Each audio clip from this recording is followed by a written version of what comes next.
ನಮಸ್ತೆ ಫ್ರೆಂಡ್ಸ್, ರಾಜ್ ಜಾಬ್ಸ್ಗೆ ಸ್ವಾಗತ. ಫ್ರೆಂಡ್ಸ್, ಸರ್ಕಾರಿ ಉದ್ಯೋಗಗಳು ಹಾಗೆ ಕಾಯಂ ಉದ್ಯೋಗಗಳು ನೋಡಿ, ಈ ಒಂದು ಹುದ್ದೆಗಳು ಸಂಪೂರ್ಣವಾಗಿ ಕರ್ನಾಟಕ ರಾಜ್ಯ ಸರ್ಕಾರಿ ಉದ್ಯೋಗಗಳಾಗಿರ್ತವೆ ಹಾಗೆ ಕಾಯಂ ಉದ್ಯೋಗಗಳಾಗಿರ್ತವೆ.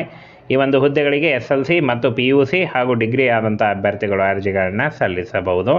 ಕಾಯಂ ಉದ್ಯೋಗಗಳಾಗಿರ್ತವೆ ಹಾಗೆ ಕರ್ನಾಟಕ ರಾಜ್ಯ ಸರ್ಕಾರದಿಂದ ನೇಮಕಾತಿಯ ಹೊಸ ಅಧಿಸೂಚನೆ ಬಿಡುಗಡೆಯಾಗಿದೆ ನೋಡಿ. ಬನ್ನಿ ಇದ್ರ ಬಗ್ಗೆ ಒಂದೊಂದಾಗಿ ಮಾಹಿತಿಯನ್ನು ತಿಳಿಸ್ಕೊಡ್ತೀನಿ. ಹಾಗೆ ಕರ್ನಾಟಕದ ಯಾವುದೇ ಡಿಸ್ಟಿಕ್ಕಿಂದ ಯಾವುದೇ ಜಿಲ್ಲೆಯಿಂದ ಕೂಡ ನೀವು ಅರ್ಜಿಗಳನ್ನು ಸಲ್ಲಿಸಬಹುದು. ಕಾಯಂ ಹುದ್ದೆಗಳಾಗಿರ್ತವೆ ಹಾಗೆ ಪ್ರೆಷರ್ ಕೂಡ ಅರ್ಜಿಗಳನ್ನು ಸಲ್ಲಿಸಬಹುದಾಗಿರುತ್ತೆ. ಬನ್ನಿ ಇದ್ರ ಬಗ್ಗೆ ಕ್ಲಿಯರ್ ಮಾಹಿತಿಯನ್ನು ತಿಳಿಸ್ಕೊಡ್ತೀನಿ ನೋಡಿ. KPSCಯಿಂದ ಕೃಷಿ ಮತ್ತು ಜಲಸಂಪನ್ಮೂಲ ಇಲಾಖೆಯಿಂದ ನೇಮಕಾತಿ ಆಗಿರುತ್ತೆ. ಟೋಟಲಾಗಿ 2061 ಹುದ್ದೆಗಳಿಗೆ ನೇಮಕಾತಿ ಇರುತ್ತೆ ನೋಡಿ. SDA ಮತ್ತು FDA ಹುದ್ದೆಗಳನ್ನು ಒಳಗೊಂಡಿರುತ್ತೆ. ಇನ್ನು ಫ್ರೆಂಡ್ಸ್, ಈ ಒಂದು ಹುದ್ದೆಗಳಿಗೆ ಅರ್ಜಿ ಸಲ್ಲಿಸುವಂಥ ಅಭ್ಯರ್ಥಿಗಳಿಗೆ ಇಲ್ಲಿ ನೋಡಿ, ನಾನ್ HK 1666 ಹುದ್ದೆಗಳಿದ್ದರೆ HKನಲ್ಲಿ 395 ಹುದ್ದೆಗಳಿದ್ದಾವೆ ನೋಡಿ. ಟೋಟಲಾಗಿ 2061 ಹುದ್ದೆಗಳಿದ್ದಾವೆ ಇಲಾಖೆಯಲ್ಲಿ. ಟೋಟಲಾಗಿ 61 ಹುದ್ದೆಗಳಿದ್ದಾವೆ. ಆನ್ಲೈನ್ ಮೂಲಕ ಅರ್ಜಿಗಳನ್ನು ಸಲ್ಲಿಸಬಹುದಾಗಿರುತ್ತೆ. ಇನ್ನು ಫ್ರೆಂಡ್ಸ್, ಇಲ್ಲಿ ನೋಡಿ, SDA, FDA, ಜೂನಿಯರ್ ಅಸಿಸ್ಟೆಂಟ್ ಹಾಗೂ JE ಸೇರಿದಂತೆ ವಿವಿಧ ಹುದ್ದೆಗಳಿಗೆ ಅರ್ಜಿಗಳನ್ನು ಆನ್ಲೈನ್ ಮುಖಾಂತರ ಸಲ್ಲಿಸಬೇಕಾಗತ್ತೆ ಅಂತ ಹೇಳಿದ್ದಾರೆ. ಹಾಗೆ ಇನ್ನು ವಿವಿಧ ಇಲಾಖೆಗಳಿಂದ ಇಲ್ಲಿ ನೋಡಿ, ಹುದ್ದೆ ಹೆಸರು JE, AE ಮತ್ತು KAS ಹಾಗೂ SDA, FDA ಹುದ್ದೆಗಳಾಗಿರ್ತವೆ.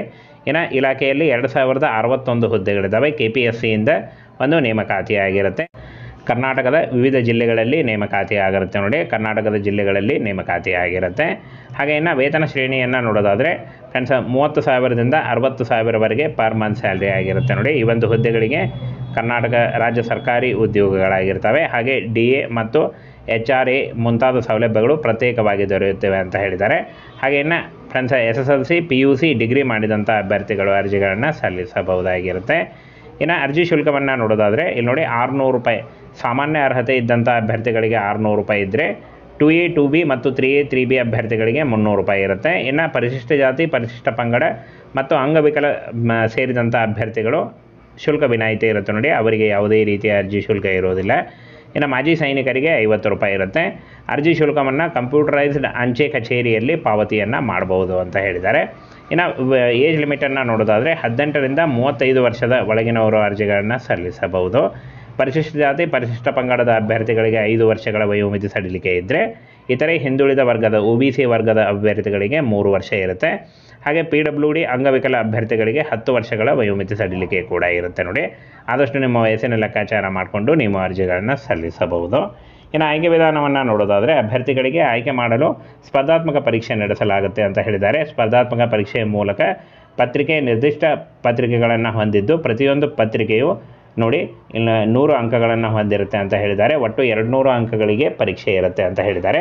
ಹಾಗೆ ಪರೀಕ್ಷೆಯಲ್ಲಿ ಋಣಾತ್ಮಕ ಮೈನಸ್ ಮೌಲ್ಯಮಾಪನ ಇದ್ದು, ಪ್ರತಿ ತಪ್ಪು ಉತ್ತರಕ್ಕೆ 4ನೇ 1 ಭಾಗ ಅಂಕವನ್ನು ಕಳೆಯಲಾಗುತ್ತೆ ಅಂತ ಹೇಳಿದ್ದಾರೆ ನೋಡಿ. ಮೈನಸ್ 1 ಅಂಕಗಳು ಕೂಡ ಇರ್ತವೆ.